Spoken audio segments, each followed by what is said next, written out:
Salam dəyərli izləyicilər, kanalıma xoş gəldiniz. Bugün sizlərə 1 iyun blok suallarının izahını verəcəm. 61-ci sualda deyilir ki, Windows əməliyyat sistemində doğru olmayan fayl adını müəyyənləşdirin.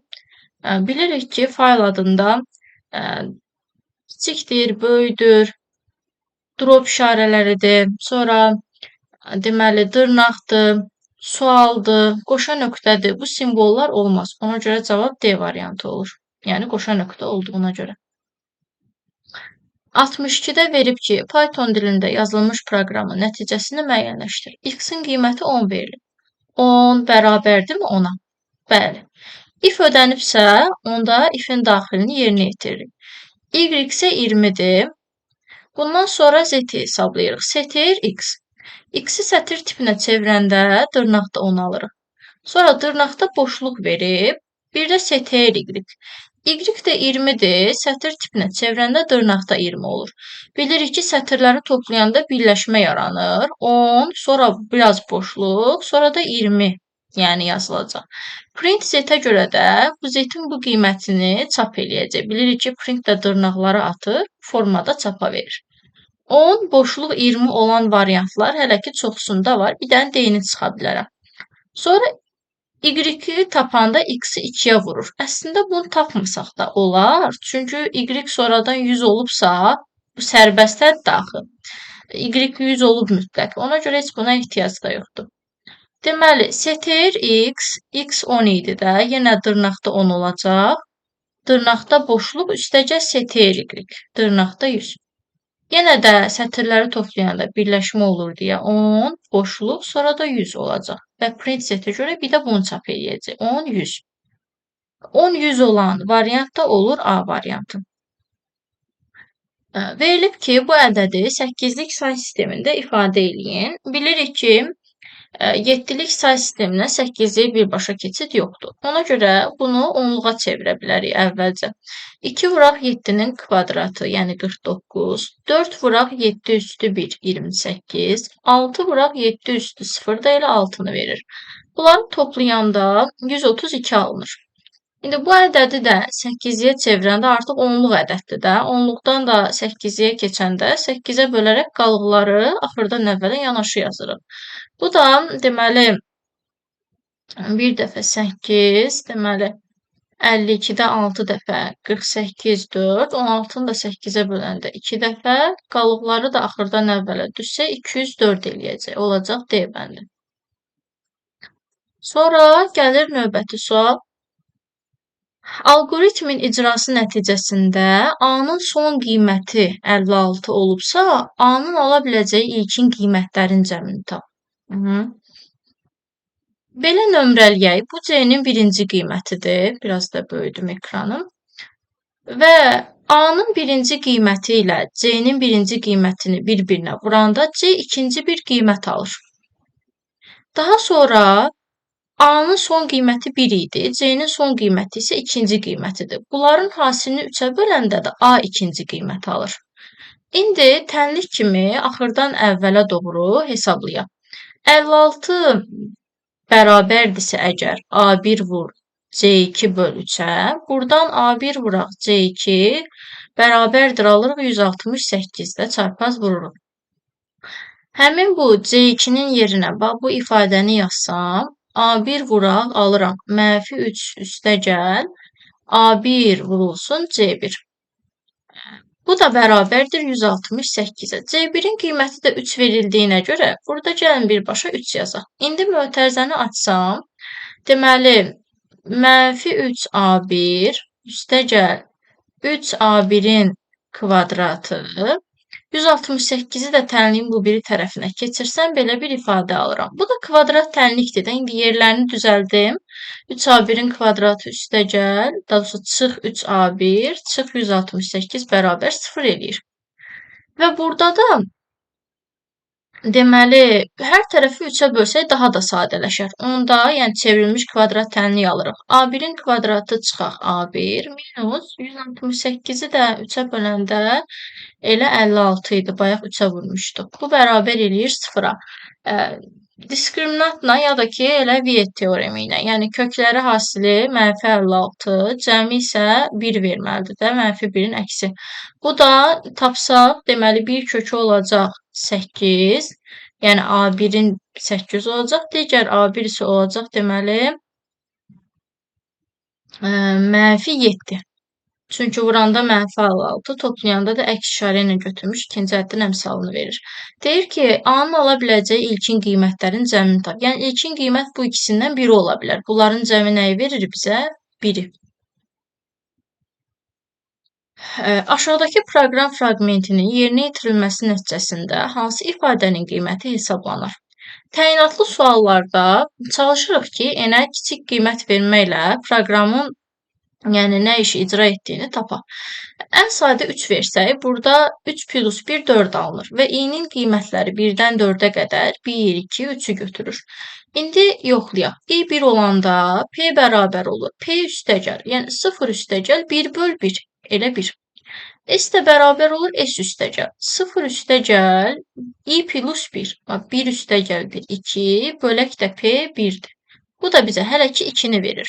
Deməli, mən bilirəm ki, artıq S2 ilə başlayacaq. Avtomatik bunları çıxa bilərəm, yəni.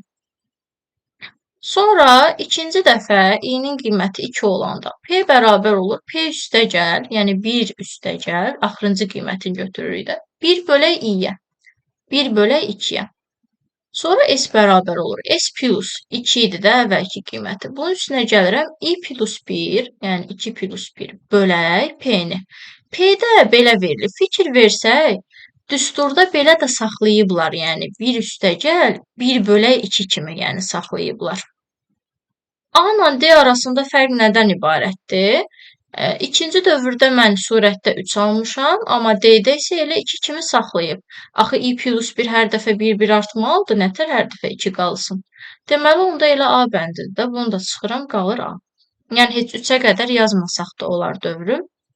Yenə də istəsəz bir dövrdə davam etdirsəz, görəcəksiniz ki, həqiqətən də düstur bu formada çıxır. Bir dəqiqə, bundan sonra sual yox idi ki, 65, xeyr. Aha, def. Burada alt proqramda bilirik ki, aşağı hissədən qiyməti yerinə yazmalıyıq. F5 olur. Funksiya F5 formasındadırsa, deməli, təbii ki, fm funksiyası buna müraciət edəcək. Onda uyğun olaraq m-in qiyməti buradan 5 alınacaq. Və yerinə yazsaq, 5 vuraq 2, vuraq G 5 alınır.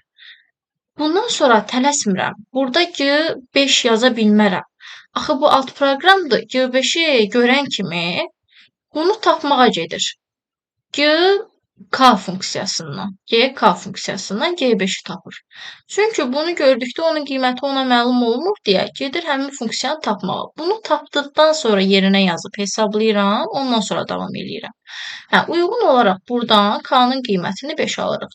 K bərabər K vur 4 də bizə 20-ni verir, 5 dəfə 4. Returnə görə bu 20-ni də nəyə geri qaytarır elə? G5-ə. 5 vur 2, 10, bir də 20-yə vursaq 200 alırıq. İndi fikir verin ki, M gəlir və M-in qiyməti dəyişib 200 olub deyə mən bura 200 yazıram. Üstəgəl 10. İndi G200-ü də aşağı hissədən yenidən tapıram. Və buranı elə ki, silirəm də, yoxdur, yəni elə sayaq. Çünki yenidən gəlir, sıfırlayır. Burada da uyğun olaraq K-nın qiyməti 200 olsa, 4-ə vuranda da alıram 800. Deməli, returnə görə də bu K-nın 800 qiymətini G200-ə qaytarır. 800-lə onu cəmləyəndə də 810. Təzədən bir də return m plus m verib. M-lə n-in qiymətlərini cəmləyəndə də 1010 alınır. Deməli, bu 1010-u da F5-ə geri qaytarır və cavab printə görə 1010 çıxır. Deməli.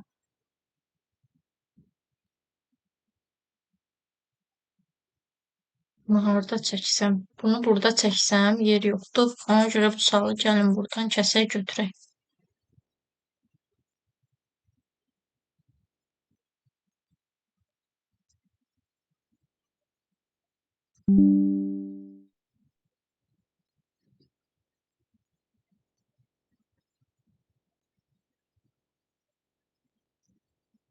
Deməli, deyir, bu şəxslərin soyadları Bu formadadır yəni. Sadəcə bilmirik ki, hansının soyadı hansına uyğundur. Və onlar eyni gündə imtahan verilir, fikirlər verilir. Deyir ki, verilən məlumatlara əsasən doğru fikri müəyyənləşdir. Bilirik ki, belə suallar cədvəl qurmaqla yəni alınır. Belə bir cədvəl çəkirik. Ondan sonra neçə nəfərdirlərsə, neçə şəxs varsa, birinci sətri boş saxlamaq şərti ilə o qədər yəni sətr çəkəcəyik. Birincini boş saxlayıram. Bundan başqa 4 dənə sətr. 1, 2, 3, 4 dənə. Və həmin obyektlərə uyğun neçə xassə varsa, onları da buradan qeyd edirəm. 4 nəfər, yəni 4 dənə soyad var. Buradan qeyd edirəm.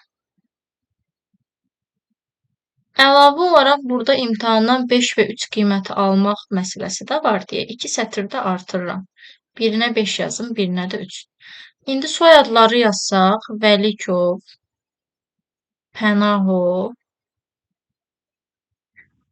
Səlimov və Kamilov. Sonra Vəli, Piri, Samir və Kərim.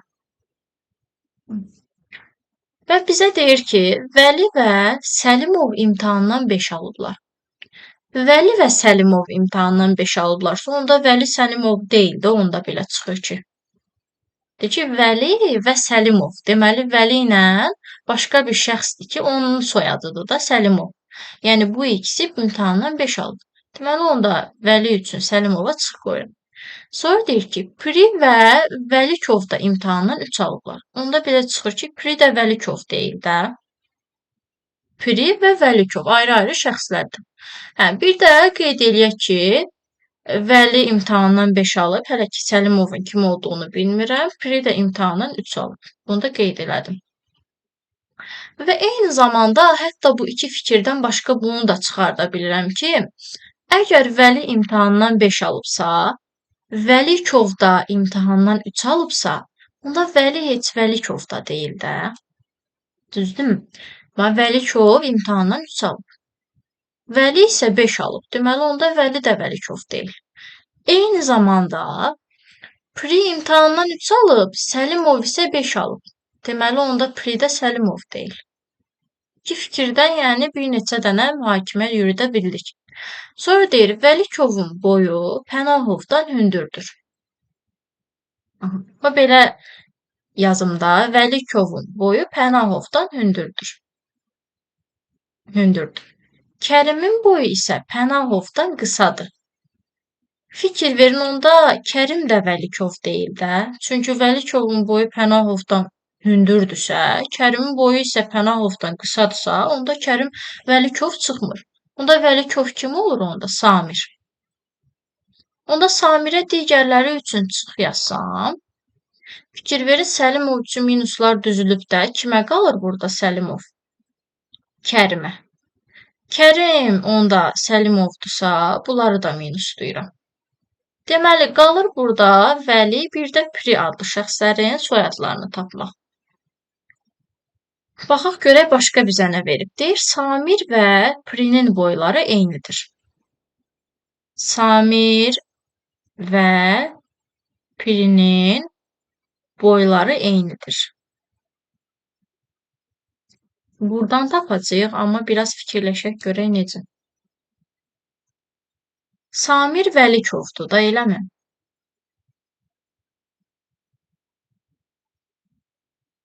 Pirinin soyadı da ya Pənahov olur. Hə, tapdım. Deməli, Samirin soyadı fikir verin, Vəlikovdur. Və Piriyə də nə qalır? Ya Pənahov qalır, düzdürmü? Ya da Kamilov qalır da. İkisindən biri qalır. Və bizə də bu hissədə demişdi ki, Vəlikovun boyu Pənahovdan hündürdür.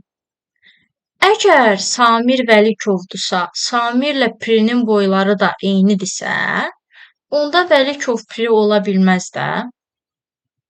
Daha doğrusu Pənahov, üzr istəyirəm. Pənahov Piri ola bilməz. Belə deyim də, yəni bu Vəlikovdur, Samir. Deyir ki, Vəlikov və Pirinin boyları eynidir. Təzədən burada da deyir ki, Vəlikovla Pənahov Vəlikov Pənahovdan hündürdür. Onda Pənahov piri deyil. Onda Pənahov Vəli çıxır, piri də Kamilov çıxır. Bu nə sual dayanır? Sonra verilib ki, verilən məlumatlara əsasən doğru fikri müəyyən edin. Görüm, net cavab burada, bax, pirinin soyadı Kamilovdur. Bu olacaq. Pirinin soyadı Kamilovdur. Tapmışıq da net. Olacaq D bəndi. Sonra 68. M-i 24 verib. 24-ü 3-ə böləndə qalıq sıfırdırmı?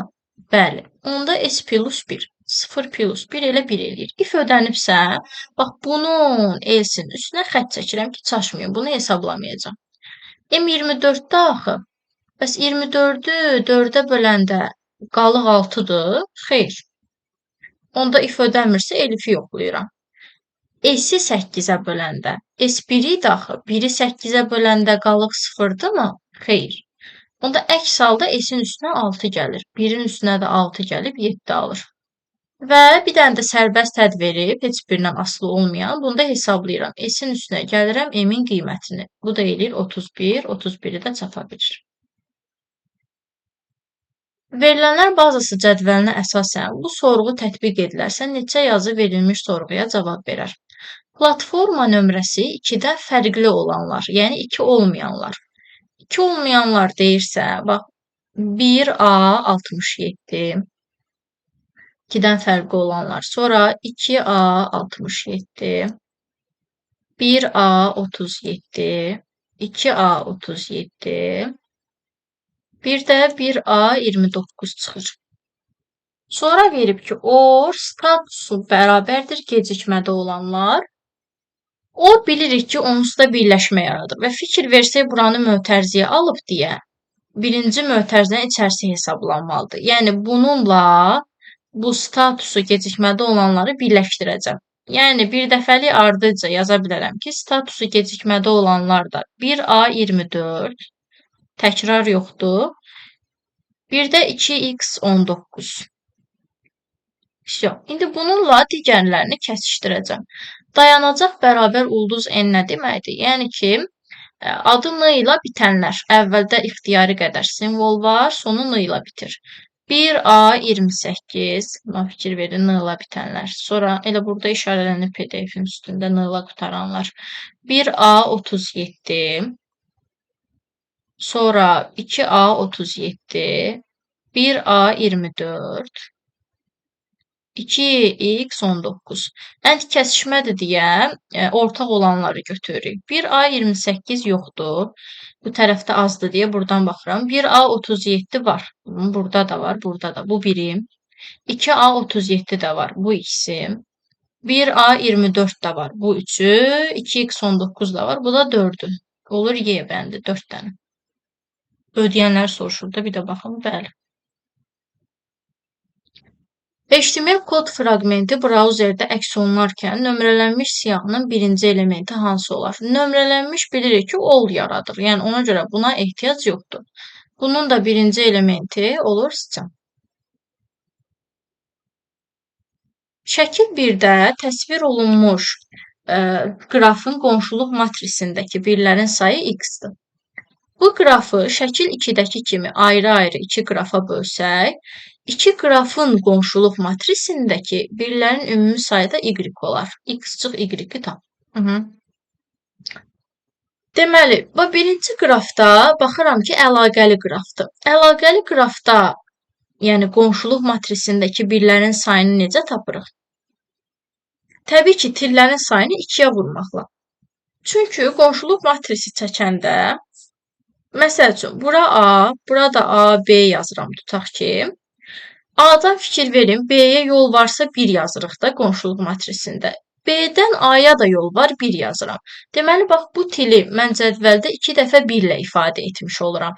Bir tilə 2 dənə 1 düşürsə matrisdə, onda tilləri sayıb 2-yə vursam, birlərin sayını taparam. 4 bucaqda kvadratdır da, 1, 2, 3, 4 dənə burada, 4 dənə burada, 8, biri də ortada 9.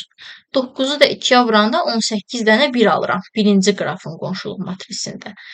İkinci şəkildə isə ayrı-ayrı fikir verin. Deyir ki, ayrı-ayrı iki qrafdır. Onların qonşuluq matrislərindəki birlərin ümumi sayı y-dir. Bu x idi, yuxarıda ifadə edib. İndi burada dördbucaqlıdırsa yenə əlaqəli qrafdır. Yəni 4-ü 2-yə vursam 8 dənə burada 1 alınacaq. 4-ü də 2-yə vursam ikincidə də 8 dənə, bu da 16 eləyəcək. Bu da y-in qiymətidir. X çıxaq y də bizə verəcək 2-ni. 256 səhifəlik sənədin hər səhifəsində x sayda simvol və bu qədər şəkil var. Simvolların ASCII-də kodlaşdırıldığını və sənədin ümumi həcminin 129 megabayt olduğunu nəzərə alsaq, hər səhifədə neçə simvol olduğunu müəyyənləşdirin. Ümumiyyətlə, bu sənədin ümumi həcmini bizə verir və ümumi həcmin içərisində şəklin həcmi də gedir deyə biz burada şəklin həcmini çıxaq ki, sonra hər səhifəsində neçə simvol olduğunu tapaq. Çünki simvol sayı artıq mətnin həcminə aiddir. Və şəklin həcmini də necə tapıram? Hər səhifəsində deyir, bu qədərlik şəkil var. Onda 256 səhifənin hər səhifəsində bu qədər həcmli şəkil varsa, 256-nı vururam şəklin həcminə, ümumi şəklin həcmini verir. Bu 2 üstü 8, bu 2 üstü 2, 2 üstü 30 eləyir də bitnə. Megabayta çevirirəm, 2 üstü 23-ə bölürəm, bu da 128 megabayt çıxır. 129 megabaytın 128 megabayt şəkildirsə, 129-dan 128-i çıxanda 1 megabayt qalır ki, buna mətnin həcmi düşür. İndi mətnin həcmini tapanda da belə tapırdıq da, səhifə sayı, yəni 256 vuraq. Hər səhifəsində olan sətir sayı, indi verilməyibsə götürməyə də bilərik. Bizə verib ki, hər səhifəsində birbaşa x sayda simvol var. Hər səhifədə x sayda simvol varsa, vururam x-a. ASCII-də də bir simvol bilirik ki, 1 bayt yer tutur. Bunu bərabər eləyirik 1 megabayta. Buradan da x-i tapanda megabaytı bayta çevirirəm ki, hər iki tərəf eyni ölçü vahidi olsun. Ona görə 2 üstü 20-yə vururam. Bunu da 2 üstü 8-ə böləndə 2 üstü 12, yəni 4096 simvol alınır.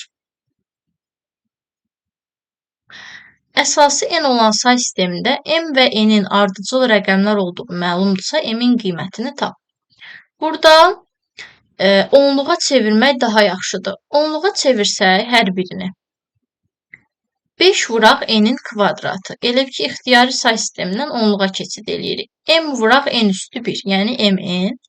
4 vuraq n üstü 0 da 4-ü verir. Çıxaq bunu mötərizədə yazıram, çünki bunlar toplanır öz aralarında. 4 vuraq n-in kvadratı üstə gəl. M vuraq n üstü 1. Üstəgəl 5 vuraq n üstü 0. Bu bərabərdir. 48-ə ehtiyac yoxdur çevirməyimə, çünki elə onluqda verib. Mötərizəni açanda 5n kvadratı plus mn plus 4 çıxaq 4n kvadratı minus mn çıx 5 bərabər 48 alınır. Mnlər islah olur. 5n-dən 4n çıxanda n kvadratı qalır. Bu mənfi 1-i verir. Bu tərəfə keçirdəndə də 49 eləyir. Yəni, onda plus minus 7-dir, amma təbii ki, say sistemi mənfi ola bilməsi 7 götürürəm. Əgər n 7-dirsə, bura 7 yazsam, bizə də deyir ki, m və n ardıcıl ədədlərdir, rəqəmlərdir. 7 ilə ardıcıl ya 6 düşə bilər, ya 8 düşə bilər. Mən bura 8 yazsam, axı 7-likdə 8 yoxdur. Ona görə m-ə 6 yaza bilərəm ki, düzgün, yəni formada ədəd alınsın. Onda deyir, həmin bu m-in qiymətini tap, yəni 6. Sonra 74. Doğru fikirləri seçin. Prosesor məlumatları kompüterdən xaric edən çıxış qurğusudur. Xeyr, kompüterin beynidir. Skaner çıxış qurğusudur, əksinə giriş qurğusudur. Lazerli printerlərin çap sürəti 1 dəqiqədə çap etdiyi səhifə sayı ilə ölçülür. Doğrudur. Prosesor məlumatları kompüterə daxil edən giriş qurğusudur. Ümumiyyətlə, nə giriş, nə çıxış qurğusu deyil, kompüterin beynidir. Klaviatura kompüterin giriş qurğusudur. Bu doğrudur. 3-5 olur C bəndi. 75. Elektron cədvəl verilib. B2 xanasına deyir, hansı ədəd yazılmalıdır ki, D1 xanasındakı bu düsturu D2 və D3 xanalarına köçürəndən sonra D1, D3 diapazonu əsasında aşağıdakı diaqram qurulsun. Gəlin qiymətini hesablayaq D1-in. B1 30 verilib də, 30 vuraq. 1 üstəgəl A1 plus C2 böl 100. Bunu mötərizəyə alıb deyə birinci toplayıb sonra bölürəm 100-ə. A1 ilə C2-ni cəmləyirəm. 80 alıram. 100-ə də bölsəm, lap yazım belə. 30 vur 1,8 alınır da mötərizənin içərisində. Bu da 54-ü verir. Deməli, bunu aldım 54. Silə bilərəm artıq bu hissəni. Mənə lazım deyil. Birinci hissə 54. Deyək ki, D1-dəki düsturu D2 və D3-ə köçürəndən sonra. Bunu köçürsəm, D1-dən D2-yə keçəndə sütun dəyişməyib, sətir 1 artıb da, onda B1, B2 olacaq. A1, A2 olacaq. C2 də C3 olacaq. İndi bunu hesablayaq. B2 neçədir? X-dır. Vuraq. 1 üstəgəl A2 plus C3. A2 üstəgəl C3. 20 böl 100. Bu da 1,2 x-i verir, yəni. Mötərizə 1,2 x-a da vuranda 1,2 x. Bunu da silim. Yazım bura 1,2 x. X burada B2-dir. Biz x-i tapmalıyıq. İndi D3-ə köçürəndə isə D1-dən. Burada da sətir 2 vahid artıb, sütun eyni qalıb. Onda B1 olacaq. 2 sətir artırsam B3. 1 üstəgəl A3 plus C4 bölə 100. B3-ü bizə verib burada, deməli, 15. 1 üstəgəl A3 ilə C4-ün cəmi. A3 ilə C4-ün cəmi 60 böl 100. 1 onda 6-nı da 15-ə vuranda neçə düşür? 24. Deməli, burada bizə verir 24-ü.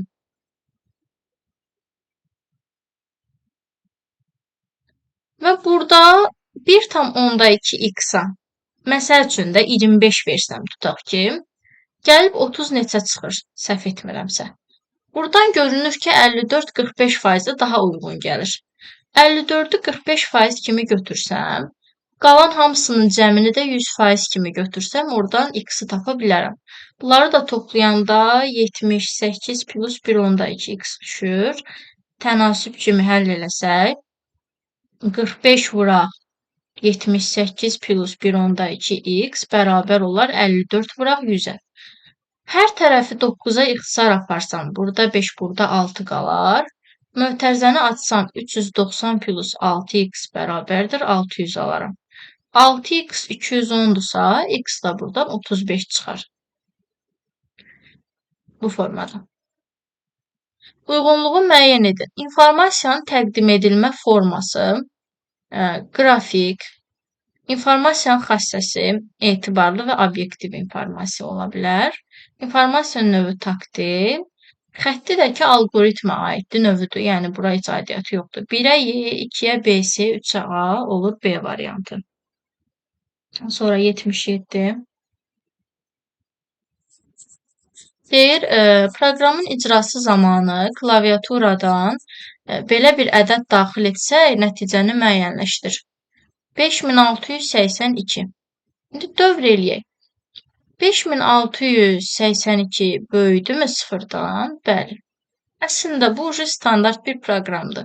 Ədədi ona böləndə qalıq və tam hissəni ayıranda ədədin rəqəmlərini götürmüş oluram. N də bir-bir artırsa rəqəmlərin sayını tapır. Belə analiz etmə bacarığınız varsa tez də tapa bilərsiniz. Məsəl üçün, mən artıq bildim ki, N burada 4 olacaq. Yox, əgər məlum deyilsə, ən azından 1-2 dövrü yazarıq, ondan sonra taparıq. X-i ona böləndə qalıq burada 2 düşür. Ona böləndə tam hissə 568 düşür. N isə 0 idi, 1 vahid artıq 1 olur. Geri qaydanda yeni ədədim 568-dir də yeni x-im. Bu böyüdümü sıfırdan? Bəli. Bəs bunu ona böləndə qalıq nə düşür? 8, tam hissə isə 56. N-i bir də artıranda 2 alıram. Fikir verək, A burada bir dəfə 2 oldu, sonra 8 oldu. Yəni 2, 8 ədədin rəqəmlərini götürür də bir-bir. Bilirəm ki, sonra 6 olacaq, sonra 5 olacaq və ən sonunda bu 5-i ona böləndə tam hissə 0 düşür deyə 0 böyükdürmü 0-dan yox deyib 4-dən çıxacam. Yəni ədədin rəqəmləri bir-bir götürəcək və n də hər dəfə bir-bir artdığına görə rəqəmlərin sayını tapacaq. N-i onda 4 alacam. İndi hesablayım. K-nı da əvvəldən x-in ilkin qiymətinə bərabər götürmüşdü. Hələ çünki dövrə daxil olmayıb. Onda 5682 K-nın qiymətidir. Bunun üstünə gəlirəm. 1 vuraq 10 üstü n-i. Bu 1-i burada yəqin ki, çaşdırmaq üçün verib. Çünki 1-i 10 üstü n-ə vuranda bir şey dəyişmir. Ola bilsin ki, k plus 1 kimi kimsə götürüb sonra vurar ona görə. 10 üstü n də, 10 üstü n-i də 4 tapmışam axı. 10.000 eləyir. 10.000-in üstünə də 5682-ni gəlsəm, 15682 alaram. Təzədən bir də k-nı 10-a vursam, yanına bir 0 artıracaq. Üstünə də 1 gəlsəm, belə bir ədəd alınacaq. 156821. Mətn redaktorunda yanaşı yazılmış, yəni bitişik yazılmış Python sözlərindən ibarət ifadədə kursor sonuncu Python sözündəki P hərfindən dərhal əvvəl dayanmışdır. Mətn üzərində aşağıdakı əmrlər ardıcıllığından ibarət alqoritm icra olunur. Bu alqoritm 20 dəfə icra olunandan sonra mətnin bu formaya düşdüyünü nəzərə alaraq ilkin ifadənin neçə Python sözündən ibarət olduğunu tap. Tutaq ki, yazdım. Bir neçə dənə Python sözü yazın bitişik şəkildə. Elə hələ ki, 2 dənə yazaq görək nə alınır. Kursor da dayansın, deyir, sonuncu Python sözündəki P hərfindən dərhal əvvəl. Burada dayanır. Sonuncu Python sözü tutaq ki, budur.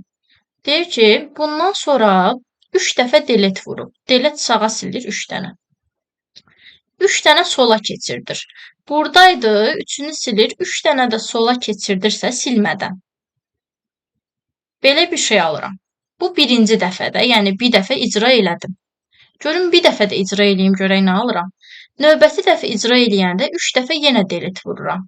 3 dənə delete vuranda 3 dənə sağa silir, 3 dənə də sola keçirdir. 1, 2, 3 dənə də sola keçir. Yerdə nə qalıb fikir verin. Bax, P, Y, T, buradakıları da götürsəm, Python. Fikir verin, 2 dəfə icra eləyəndə 2 Python sözündən bir dənə Python sözü aldım. 2 dəfə icra eləyəndə 1 Python sözü qaldı. 20 dəfə icra eləyəndə də onda 20-ni 2-yə bölündə yerdə neçə dənə Python sözü qalacaq? 10 dənə. Deməli, əvvəldə 10 dənə var imiş. İndi axırını oxuyuram. Deyir ki, mətndə isə 20 dənəni silən 20 dəfə icra olunandan sonra hələ 2 dənə də qalır. Deməli, əvvəldə 12 dənə olub ki, 12 dənədən 10 dənəni silmişəm, 20 dəfə yəni icra eləyəndə. Hər iki əmrə elə ki, bir Python silinib də, onda 10 dənə Pythonu silmiş oluram. 12 dənədən 10-unu siləndə yerdə bax bu 2 dənə qalıb. Deməli, əvvəldə 12 dənə Python sözü yəni olub.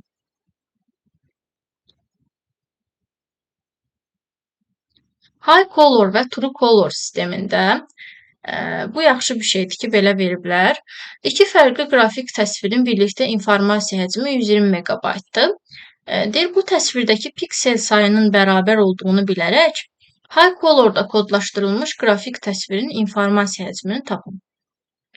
İkisinin bir yerdə həcmi 120-dirsə və piksel sayı da bərabərdirsə, onda rahat tapmaq. Çünki piksel sayını rəng dərinliyinə vururuq da, piksel sayı x olsun. Bunu 16 bitə rəng dərinliyinə vururam. Bunun həcminin üstünə digərinin həcmini gəlib 120 alıram. Deməli, piksel sayı eyni olduğuna görə yenə x götürürəm. Bunu 24 bitə vururam. Və bunları toplayanda 120 megabayt alınır. Bu da eləyir, deməli, 40x bərabərdirsə 120 megabayta, sadəcə bura bit, bura megabaytdır deyə bunu da 2 üstü 23-ə vurun, çevirin bitə. Bu da x-də eləyir, 3 vuraq 2 üstü 23. Yəni x-i belə alıram. Bundan sonra deyir ki, high colorda kodlaşdırılmış qrafik təsvirin ayrıcı həcmini tap. High color buydu da, yəni həcmi. X-i 3 vuraq 2 üstü 23 almışamsa, rəng dərinliyi 16 bitdirsə, onda həcmini buradan taparam. 16-nı 2 üstü 4 kimi yazsam, 3 vuraq 2 üstü 27 bit alıram. Megabayta çevirəndə 2 üstü 23-ə bölsəm, yuxarıda 16, 3-ə də vuranda 48 alıram.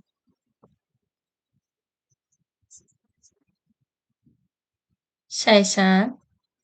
Python dilində yazılmış proqramın nəticəsini müəyyən edin. Yəni, alt proqram olduğuna görə aşağı hissədən başlayırıq hesablamağa. I-nin ilk qiyməti olur 0. Len A-nı tapmağa ehtiyac yoxdur. Çünki len A neçə olursa olsun o qədər dövr gedir. Yəni, siyahının bütün elementləri qutarana qədər dövr gedəcək.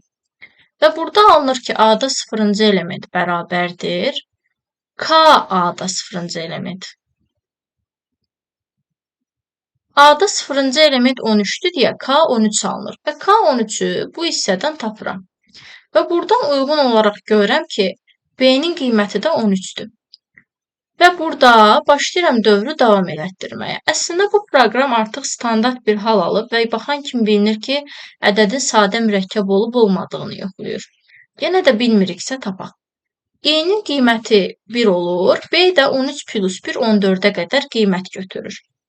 Və şərt verib ki, B-ni, yəni 13-ü 1-ə böləndə qalıq 0-dırmı? Bəli. Onda S-i 1 vahid artırır, 0 idi, 1 olur. Geri qayıdır buradan əvvələ, I-nin növbəti qiyməti 2 olur. B 13-dür də, 13-ü 2-yə böləndə qalıq 0-dırmı? Xeyr. Fikir verin, I burada 1-dən 13-ə qədərki ədədləri bir-bir götürür. Və B hansı I-lərə qalıqsız bölünürsə, S də onları sayını tapır. 1-dən 13-ə qədərki ədədlərin içərisində 13-ə bölünən neçə dənə ədəd var? Elə 2 dənədir də, bir də 13-dür. Yəni 1-ə və özünə bölünür. Və bu dövr qutarandan sonra yoxlayır ki, S-in bu 2 qiyməti bərabərdirmi 2-yə? Yəni 2-cə böləni varmı? Bəli, 2 böləni var, çünki sadədir. Onda deyir, B-nin öz qiymətini, yəni bu 13-ü geri qaytar K13-ə. Belə çıxır ki, bu K13-dəki bu 13 sadədirsə, deməli, təzədən K13-ə elə 13 qiymətini qaytaracaq. Və bilirik ki, belə yazılışda siyahının qiyməti dəyişir. Yəni, A-da 0-cı element dəyişir, elə 13 olur. İndi görək, sadədirsə özündən əvəzləyir. Bəs mürəkkəb olsa necə? Məsəl üçün, 25 mürəkkəbdir. Mürəkkəb olanda artıq if ödənmir, təbii ki, əks haldaya keçid eləyir. Əks halda da B-dən 1 çıxır. Məsəl üçün, 25 mürəkkəbdir deyə 25-dən 1 çıxır, 24 alır və 24-ü geri qaytarır həmin funksiyaya. Deməli, 25-in əvəzinə də 24 yazacaq. Yəni, sadələrin yerində özü qalır, mürəkkəblərdən isə 1 çıxır. Onda 13 qalacaq, 25-dən 1 çıxıb 24 alacaq və cavab elə birbaşa B tapılacaq. Və fikir verin, 14 mürəkkəbdə 1 çıxıb 13 alıb, amma 17 sadədir deyə özünü saxlayıb.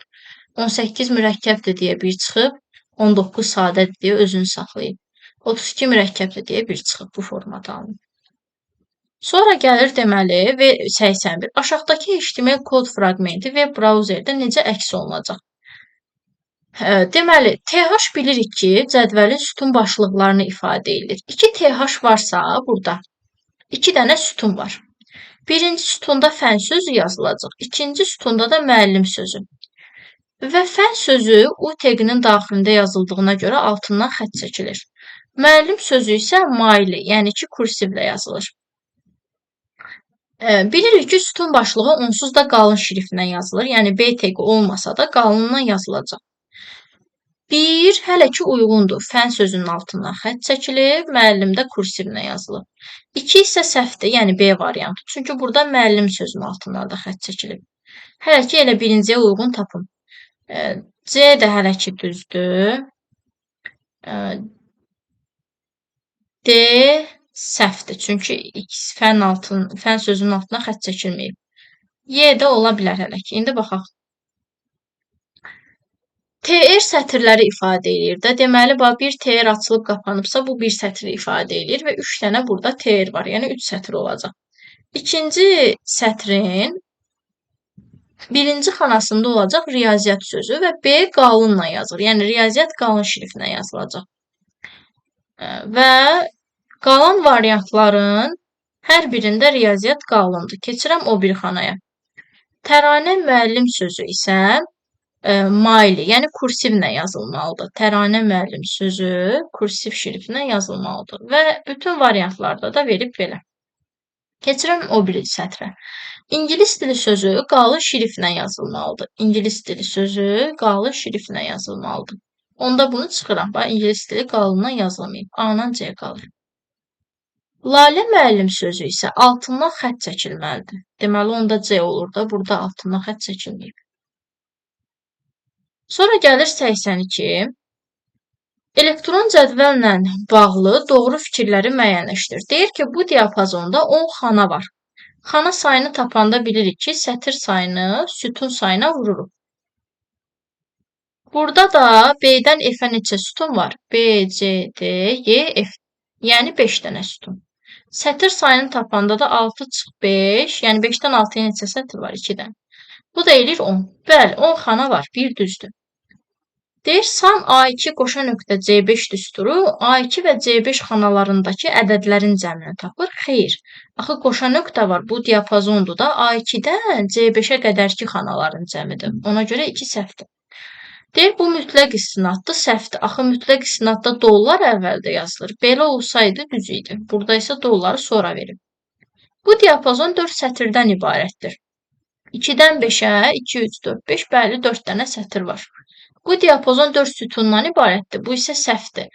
A-dan A bir dəqiqə burada silmədim ki. Burada B-dən F-ədir heç nə. Deməli A-dan Y-yə neçə dənə sütun var? 1, 2, 3, 4, 5 dənə. Amma bu isə verib 4 sütun var. Deməli 1 ilə 4 onda doğru fikirlərdir. Bunu da burada yazmağa yer olmadığına görə götürək hesablayaq deməli kənarda. Deməli, belə bir sorğu verir və deyir, bu sorğu nəticəsində A and not B sorğusuna cavab verən səhifələrin sayını tap. Baxıram ki, üçünün də kəsişməsini 20 verib. Üçünün də bu formada çəkirik Venn diaqramını. A, B, C kimi nömrəliyək. Üçünün kəsişdiyi hissə buradır da. Bura əgər 20-dirsə, indi hamısının öz səhifə sayını yazır. 500 A-ya, B-yə 700, C-yə də 400 düşür. Və verilib ki, B ilə C-nin kəsişməsi 100-dür. B ilə C-nin kəsişdiyi hissə buradır da.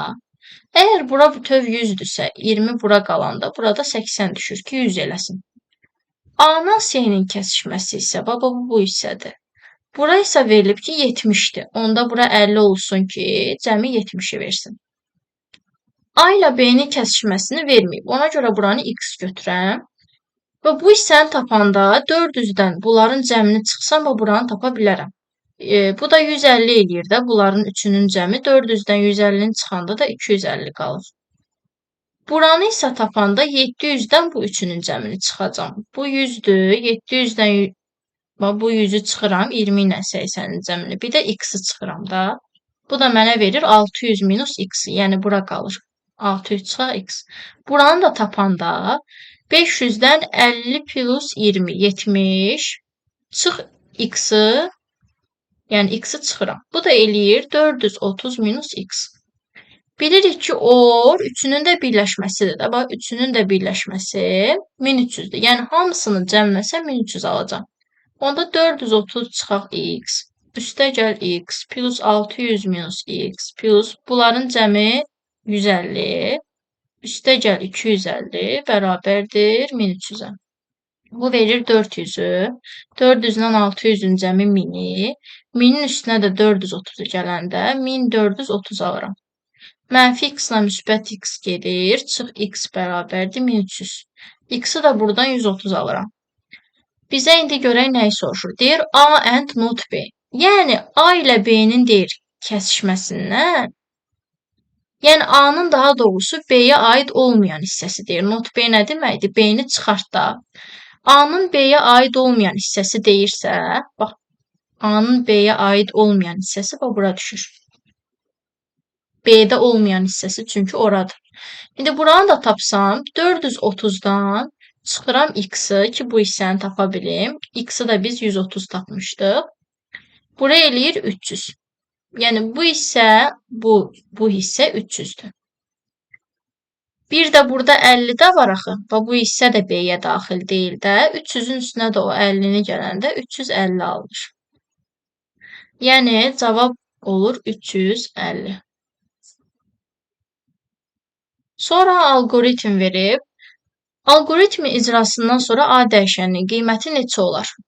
Dövrü alqoritmdir. -4 kiçikdirmi 4-dən? Bəli. A-nın üstünə 2 gəlir. -4-ün üstünə 2 gəlib, -2 alırıq. B-dən isə 1 çıxır. Burada çıxmır. 9-dan 1 çıxıb 8 alır. Və geri qayıdır əvvələ şərt blokuna.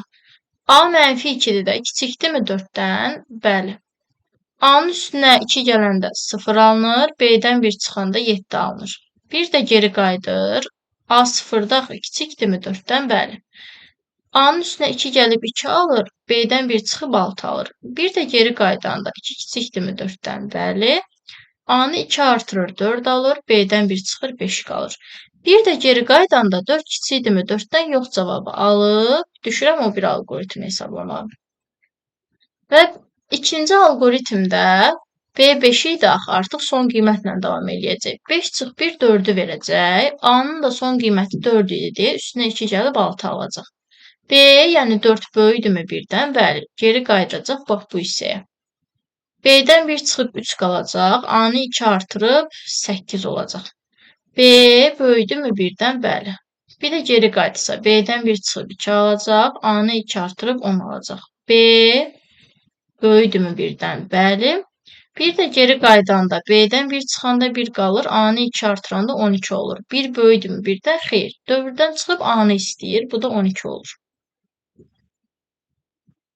Sonra gəlir 85. Deyir ki, şəhər kitabxanalarından birinin verilənlər bazasının əlaqələndirilmiş cədvəllərinə fraqment verilib. Cədvələ əsasən Mehdi Abbasov küçəsinin sakinləri cəmi neçə dəfə bu kitabxanadan Agatha Christie'nin müəllifi olduğu kitabı götürüb.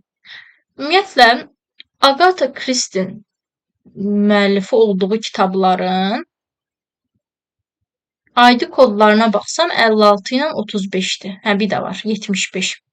56, 35, 75. Yəni bunlar həmin bu müəllifin kitablarıdır. Baxıram ki, bu kitabları kimlər alıb? Bir də deyir ki, ancaq Mehdi Abbasov küçəsinin sakinlərindən. Mehdi Abbasov küçəsinin sakinlərindən də baxıram ki, A11-dir, birinin nömrəsi. Digəri də A22-dir və salam. Bunlar arasında uyğunluğu tapmalıyam indi o biri cədvələ əsasən.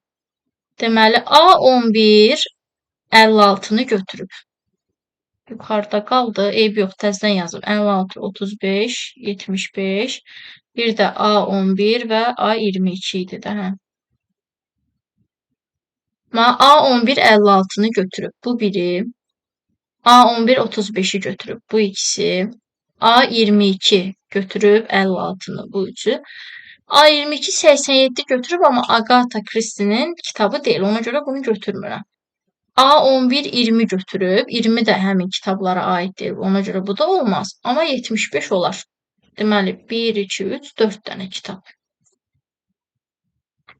86-da isə verib ki, proqramın icrası nəticəsində 81 ədədi çap edilmişdir. N üçün daxil edilə biləcək ən kiçik qiymətin rəqəmləri cəmini tap. Gör necə çaşdırıcı.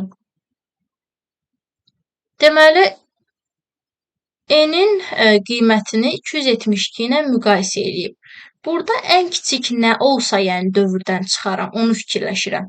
N kiçikdir 272-yə, yəni ən kiçik nə olsa dövr bitər ən axırda. 273 olsa, 273 kiçikdirmi? Kiçik bərabərdirmi 272-də? Xeyr cavabı alıb dövrü bitirəcəm. 274 olsa da çıxır, 275 olsa da çıxır dövrdən. Amma bizə N üçün daxil ediləcək ən kiçik qiyməti soruşursa, N-in də son qiymətini ən kiçik olaraq fikirləşirəm. Hə, indi ilkin qiyməti tapaq. Fikir verin, S-i 1 verib, 1-i 3-ə vurub 3 alıb. Sonra 3-ü yenə 3-ə vurub, yenə 3-ə vurub. Neçə dənə 3-ü öz-özünə vursam 81 alaram axırda. Buradan dövr sayını tapacam. 3 üstü 4-dür də 81. Deməli, 4 dəfə 3-ü öz-özünə vursam 81 alınır. Yəni, bu isə 4 dəfə təkrarlanır. 4 dövr gedir. Əgər dövrün gövdəsi 4 dəfə icra olunursa, n-in də ilkin qiymətinin üstünə hər dəfə 17 gəlir axı. 4 dənə 17 gəlib, axırda 273 almalıyam ki, dövr bitsin. Deməli, n-i buradan tapsam 273-dən çıxacam. Deməli, 4 vuraq 17 də 68 eləyir, 205. 205-in deyir rəqəmləri cəmi. Yəni, n-ə daxil edə biləcəyim ən kiçik qiymət 205-dir. Bunun rəqəmləri cəmi də eləyir 7. 64 simvollu bir əlifbada kodlaşdırılmış sözlər və onların informasiya həcminə uyğunluğu müəyyənləşdir. Deməli, book sözü ümumiyyətlə 64 simvollu əlifbada bir simvol bilirik ki, 6 bit yer tutur. Çünki 64 2 üstü 6 kimi göstərilir. Və book sözündə 4 hərf var. Bir simvol əgər bu əlifbada 6 bitsə, 4 simvol onda nə qədər yer tutar? Tənasübə görə 24 bit. Biri olur 24 bit, eyni zamanda 24 bit 3 baytdır da 8-ə böləndə. Ona görə B-də olur. Programming sözündə 1, 2, 3, 4, 5, 6, 7, 8, 9, 10, 11 dənə simvol var. 11-i 6-ya vursam 66 bit alıram da bir simvol 6 bitdir deyə. 66 bit bayta tam çevrilmir deyə heç ona baxmıram. Keyboard bunu saysam 1, 2, 3, 4, 5, 6, 7, 8-dir. 8-i 6-ya vursam 48 bit alıram. 48 bit ya da 6 bayt götürmək olar. A, Y də 3-ə. Gəlir ətraflı cavab tələb edən suallar. 88-ə baxaq.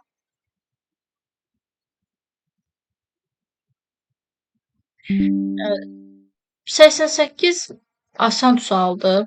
Düşünürəm ki, yəni bu yaxşıdır. Daxil edilmiş en natural ədədi üçün ümumiyyətlə qiymətini bilmədiyimiz dəyişəni mütləq əvvəldən daxil etməliyik. Daxil edilmiş en natural ədədi üçün deyir bu cəmi hesablayan blok sxem qurun. Bu tipli misalların ən rahat məntiqi nədir? Bax, axırındakı bu düstur ki var ha. Bu düsturu götürürsünüz. S bərabər cəm olanda nə götürürük ilkin qiyməti? Bir 0 götürürük də. S-i əvvəldə 0 götürüb, S-in üstünə bax bunu gələcək. Mənfi 1 üstü n plus 1 bölü 2. Sadəcə harda n var, yerinə bir dənə i yazın. Bir dənə i yazın, fişo, qutardı. Fikir verin, indi n-ə nə versəz, 2-də 1 alarsınız dövrün başlanğıcını tapmaq üçün. Yəni, i-yə 1 versəm, aşağıda 2 vur 1, 2 qalacaq. Yuxarıda da mənfi 1 üstü i-yə 1 vermişdim də. 1 plus 1, 2-ni verir. Mənfi 1-in kvadratı müsbət 1 olur. 2-də 1 alınır. Sonra baxıram ki, i-yə 2 versəm nə alınır? Bu düstura əsasən. Onda aşağıda 2 vur 2, 4 qalır. Yuxarıda mənfi 1 üstü 2 plus 1. Yəni mənfi 1-in kubu. Mənfi 1-in kubu mənfidir deyə çıx 4-də 1 alınır. Deməli, elə i1, 2 olubsa, ardıcıl 1-dən n-ə qədər ədədləri götürüb. Ona görə burada bir i-ni 1 götürürəm. Cəm üçün də, yəni başlanğıc olaraq s-i 0 götürürəm. Və şərt blokunda dövrün hara qədər getdiyini yazıram. 1-dən n-ə qədər dövr gedib, n özü də daxil. İndi düstur oldu s bərabər s üstə gəl, mənfi 1 üstü i plus 1 bölə 2i və salam. Və burada harda n var yerinə i yazırıq. Və baxırıq ki, bu i-yə nə versəz birincini alarsınız və yaxud ikincini alarsınız. Onda da dövrün həm başlanğıcını, həm addımını, yəni neçə getdiyini tapmaq olar. Və i də burada 1, 2 olaraq ardıcıl davam etdiyinə görə i plus 1 ilə gedir. Dövrdən çıxandan sonra da s-in axırıncı qiymətini çap edir. Bu oldu 88, 89.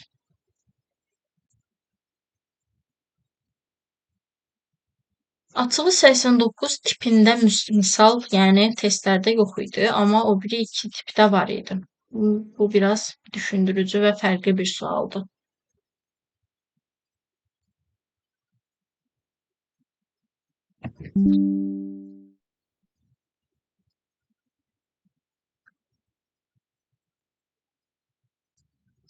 Deyir ki, natural ədədlər A, B və C başlıqlı sütunlara aşağıdakı cədvəldəki kimi düzülüb. Klaviaturadan daxil edilmiş bu A ədədinin hansı sütunda olduğunu müəyyənləşdir. İlk olaraq burada çaşqınlıq yaradan odur ki, 1-dən 102-yə qədər qiymətləri götürübsə dövrü olar və s. Amma əslində ehtiyac yoxdur. Çünki A bircə dənə ədəddir və bu ədədin hansı sütunda olduğunu müəyyənləşdirməliyəm. Yəni A bu qiymətlərin hər birini götürmür ki, dövr yaradım. Bircə dənə qiymət götürür, hansı şərti ödəyirsə o sütuna aid olur. Birinci A sütununu yoxlayıram. Baxıram ki, A sütununda necə bir şərt verim ki, yəni A burada hansı şərti ödəsin ki, bu A-nı çap eləsin, A hərfini. Və verib ki, girişə əgər 6 məsəl üçün daxil etsən, ekrana çıxış olaraq A çıxacaq. Amma B11 daxil eləsən, B çıxacaq. 22 daxil etsən, indi 22 bura düşməyib, 22 daxil etsən, C çıxacaq. Burada baxıram ki, 1, 6, 5 vahid artıb. Bizdən 6-ın üstünə də 1 gəlib, 7 alıb. Ümumilikdə neçə dəfə artmış olur? 6 vahid. 7-nin üstünə 12 gəlib, 5 alıb. Bundan sonraki yəqin ki, 13 olacaq. Yenə 6 vahid artıb. Əslində, 6-ya bölünməsindən alınan qalıq 0 və yaxud da 1-dirsə, onda deməli A sütununa aiddir də. Yəni, A-nı 6-ya böləndə qalıq 0-a bərabərdirsə və ya verirəm. Çünki 6-ya böləndə qalığı 0 da ola bilər, 1 də. Və yaxud da deyirəm ki, A-nı 6-ya böləndə qalıq 1-dirsə, print A sütununa düşür. Fikir verin, 6 elə özü. 6-nı 6-ya böləndə qalıq 0-dır da A-ya düşür. 7 olanda amma 7-ni 6-ya böləndə qalıq 0 deyil, amma 7-ni 6-ya böləndə qalıq 1-dir. Yəni 1 məsəl üçün bölünmür, qalığı 1 düşür, amma 6 bölünür, qalıq 0 düşür. 7-ni böləndə qalıq 1 düşür, amma 12-ni böləndə qalıq 0 düşür. 13-ü böləndə qalıq 1, yəni bu formada. Elif verirəm, əks halda təzə bir şərt ki, görün B sütunu üçün. Elə 6 ilə davam etməyə baxsam, 6-nın A-nı 11 götürüb məsəl üçün. 11-i 6-ya böləndə qalıq nə düşür? 5 düşür. Uyğunluqla eyni formada yazmağa çalışıram. 2, sonra 5 götürüb. 11-i 6-ya böləndə qalıq 5 düşür. 5-i də 6-ya böləndə qalıq 5 düşür. Bəs 2-ni 6-ya böləndə qalıq nə düşür? 2. 8-i 6-ya böləndə qalıq nə düşür? 2. Onda belə şərt verirəm ki, A-nı 6-ya böləndə qalıq 2-dirsə və yaxud da A-nı 6-ya böləndə qalıq 5-dirsə, onda B sütununa düşəcək. Deməli, else verə bilərik də onda. Yəni, bunlardan heç birini ödəmirsə, o da ola bilər. Ya da elif də yazmaq olar. Elif də yazsam, onda təzə bir şərt də verə bilərəm ki, deməli, fikir versək, 3-ü 6-ya böləndə qalıq 3 düşür, 4-ü 6-ya böləndə qalıq 4 düşür. 9-u 6-ya böləndə qalıq 3 düşür, 10-u 6-ya böləndə qalıq 4 düşür. Ya 3, ya da 4 olacaq. A-nı 6-ya böləndə qalıq 3-dürsə və yaxud da A-nı 6-ya böləndə qalıq 4-dürsə, print düşür C sütunu. Belə. 90-90-ı burada yaza bilərəm, yer var. Deməli, daxil edilmiş sətirdə müxtəlif simvolların sayını tapan proqramdır. Ümumiyyətlə, daxil edilmiş sətir deyir deyə bir dənə n bərabərdir input götürürük. Və bu sətrin simvollarını mən bir-bir götürüb yoxlamalıyam ki, hansıları müxtəlifdir, onları sayım. Ona görə bu sətrin simvollarını belə götürmək olar. For, in, n. Yəni, i burada, məsəl üçün bu sözdə bir-bir bu hərfləri götürəcək. Fikir verin, müxtəlif simvolların sayı deyir. Yəni, hərəsindən bir dənə götürüb. Məsəl üçün, banan sözündə B, A 2 dənədir deyə A-nı bir dənə götürüb, N 2 dənədir deyə bir dənə götürüb. Yəni, hərəsindən birini götürüb də, belə çıxır ki. Onda təkrar olunan simvolların hərəsindən birini götürməliyəmsə, burada həmin o hərfin və yaxud da simvolun təkrarlanıb təkrarlanmadığını yoxlayıram. Şərt verirəm ki, ya elə də yazmaq olar, ya da belə də eləmək olar. Bir boş bir siyahı açsaq, hərəsindən birini əlavə etməliyəm də, düzdürmü? Əgər bu i B-də yoxdursa, B siyahısında yoxdursa, ora əlavə eləyək. Countla da deyəcəm indi, o da olar, bu da. Məsəl üçün, i götürür burada bu hərfini. Deyir ki, bu hərfi B siyahısında yoxdurmu? Bəli, yoxdur, onda əlavə elə. Sonra A hərfini götürür. A hərfi B-də yoxdurmu? Bəli, yoxdur, onda əlavə elə. N hərfi yoxdurmu? Bəli, əlavə elə. İndi o biri A-ya çatanda deyir, A hərfi yoxdurmu? Axı var. Varsa onda əlavə etməyəcək də. Hər hərfdən birini götürəcək. Və dövr bitəndən sonra buradakı bu hərflərin sayını götürməliyəm. Elə len B versəm taparam da simvolların sayını. Countla necə yazmaq olar? Bunu dəyişib bir dənə belə edə bilərəm ki, əgər B-də sayı B.count bərabərdirsə, sıfıra əlavə et. Belə də olar. Məsəl üçün, bu hərfini götürüb, deyir ki, bu B hərfinin sayı həmin B siyahısında 0 dənədirmi? Bəli, onda əlavə elə. Bəs A hərfinin sayı 0 dənədirmi? Bəli, əlavə elə. N hərfinin sayı 0 dənədirmi? Bəli. Bəs o biri A-ya çatanda A hərfinin sayı 0 dənədir B-də? Xeyr, bir dənə var, onda əlavə eləməyəcək. Yenə də eyni qaydada len B. Bu qədər. Gələn videolarda görüşənədək.